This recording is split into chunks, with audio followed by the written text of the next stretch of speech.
Welcome to Health and Fitness. We will talk about 11 signs your body is crying for help. Number 1, extra belly fat. It's one of the biggest signs, extra fat around the middle. You may even look pregnant because of excess belly fat. The pancreas secretes insulin to lower high blood sugar.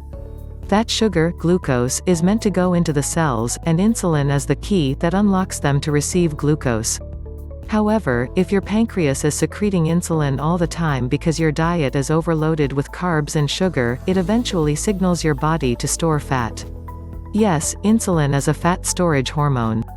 Metabolic syndrome is the correct term for excess belly fat caused by blood sugar imbalances and poor liver function.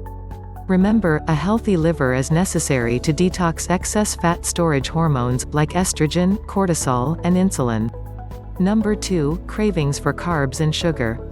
Constantly craving pastries, bread, pasta, sodas, sweets, and other sugar foods? That's a sure sign of two things. You've got major gut issues, dysbiosis, candida, and your blood sugar is way out of whack. If you know you're addicted to carbs and sugar, I have a way to satisfy those cravings without the high carbs or sugar. Check out my ebook Sweet Without Sugar, a collection of nourishing, allergy-friendly, low-carb desserts. It's such a useful tool for breaking sugar cravings while still satisfying your sweet tooth. Number 3, the crash. Fatigue, especially after eating carbs, is another sign of blood sugar imbalance. But why would you crash instead of feeling energized after eating? Well, if your blood sugar is unstable, this carbohydrate intolerance is a sign of insulin resistance. By the time you've reached insulin resistance, your cells have become resistant to the insulin secreted by your pancreas. This causes stress on other organs and hormones in the body, not the least of which is adrenal stress and higher cortisol production. Are you carbohydrate intolerant? If, after eating a meal with carbs and/or sugar you feel. Number 4, you get hangry. Hangry is the combination of hunger and angry. You go from just fine to I'm going to rip someone's head off if I don't get something to eat right this minute. Sound familiar? Maybe you even keep snacks in your purse or in the car because you know you can't go too long without eating. Hanger is a giant neon sign indicating blood sugar imbalance. The dizzy, shaky, irritable feeling you get when you go too long without eating is hypoglycemia. Number 5, the buffalo hump. My diabetic grandmother had one of these. A large hump just below the neck at the top of the back, aka buffalo hump, is an indicator of blood sugar imbalance. Most commonly associated with Cushing's disease, the buffalo hump is a pad of inflammatory fat closely associated with elevated blood sugar. I suspect my grandmother had undiagnosed Cushing's, however I know for certain that she was diabetic. Number 6, gynecomastia. Gynecomastia? What's that? An excess of fat in men's breasts occurs when hormones are imbalanced. Men who eat a lot of carbs and sugar have lower levels of testosterone because insulin, the blood sugar hormone, increases the liver's production of sex hormone-binding globulin (SBGH). As men age, their testosterone level naturally starts to fall. It doesn't fall as dramatically as in women who reach menopause, but nonetheless, testosterone does decline. Overweight men, diabetic men and men with an unhealthy liver usually have lower testosterone than slim and fit men. This occurs for a number of reasons. Fat cells, particularly those around the abdomen, contain an enzyme called aromatase. This enzyme converts the testosterone in the body into estrogen. Therefore, overweight men may be turning a lot of the testosterone in their bodies into estrogen. Estrogen stimulates the development of breast tissue. Number 7, buzzed after meals. Maybe carbs and sugar don't make you sleepy. Perhaps you feel energized or buzzed instead.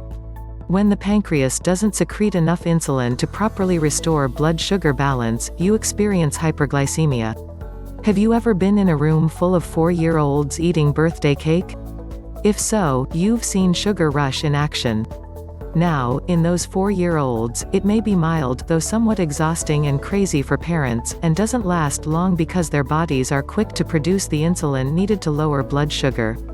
However, hyperglycemia in adults, especially when it's chronic, or in those who are predisposed to diabetes is a different story. Number 8. Blood work. You can and should test your blood sugar, and in more than one way. After all, one test isn't exactly a great picture of your overall life, it's just a picture of what was going on at the moment of the blood draw. So, here's what to check. Hemoglobin A1C, measure of blood sugar over the past 3 months, must be ordered by a doctor. Don't rely on this test alone, though. Any changes in hemoglobin levels, such as anemia or dehydration, will skew results. According to Chris Kresser, studies show that A1C levels considered normal by the American Diabetes Association fail to predict diabetes. Fasting blood glucose measures the concentration of glucose in the blood after an 8 to 12-hour fast, must be ordered by a doctor. It only reveals how the blood sugar behaves in a fasting state and is the least predictable marker for predicting future diabetes. Unfortunately, this is often the only tests doctors employ. Glucometer, this test uses an inexpensive machine, glucometer, to prick your finger and test the blood on a lancet strip. A doctor's order is not required. Test your blood sugar quickly and almost painlessly any time you like, but ideal times are first thing in the morning, fasting blood glucose, just before lunch, and 1, 2, and 3 hours after lunch. Number 9. Autoimmune thyroid disease. Balanced blood sugar is necessary for a healthy thyroid. And a healthy thyroid is necessary for balanced blood sugar. See why we can't treat the thyroid without addressing blood sugar? As you eat a diet that's high in carbohydrates and refined sugars over a long period of time, the pancreas cranks out more and more insulin to maintain a stable blood sugar. When the cells become resistant to the insulin, it's as if the key, insulin, to the door, cells, just doesn't work anymore. What does this have to do with the thyroid? First, in the case of hyperglycemia, repeated exposure to insulin actually destroys the thyroid gland in those with autoimmune thyroid disease, hyperthyroid, Hashimoto's. Number 10. Female hormone imbalances. Once again, our hormones are not disconnected. Healthy female hormones, estrogen, progesterone, and testosterone, depend upon balanced blood sugar. In women, insulin reduces sex hormone-binding globulin (SHBG), which is necessary to bind to excess estrogen and testosterone in the blood. Low SHBG equals increased estrogen and testosterone. You may notice this is different than the above point about man boobs. This is because SHBG raises testosterone in women and lowers it in men. Source. Furthermore, insulin increases the production of testosterone. Belly fat tissue converts this testosterone into estrogen. Too much estrogen equals too little progesterone. Since progesterone is a calming, happy hormone, too little of it means symptoms like anxiety, depression, insomnia, fertility issues, and more. Source. Want natural help balancing your female hormones? Check out this Women's Health e-course. You'll get professional advice from midwives, doctors, and chiropractors, then learn how to implement that wisdom practically in your kitchen and lifestyle. I'm even one of the teachers. Learn more here. Number 11. Moodiness. Imbalanced blood sugar causes an imbalanced mood. Once your blood sugar plummets, irritability sets in, and you can act like a grouchy bear, especially if hypoglycemia is a player. Or, if hyperglycemic, you feel energized and even buzzed 1 minute, only to crash and experience fatigue, irritability, and grumpiness the next. Knowing the signs of blood sugar imbalance, when your body is crying for help, is the first step in changing your lifestyle and diet. Thanks for watching.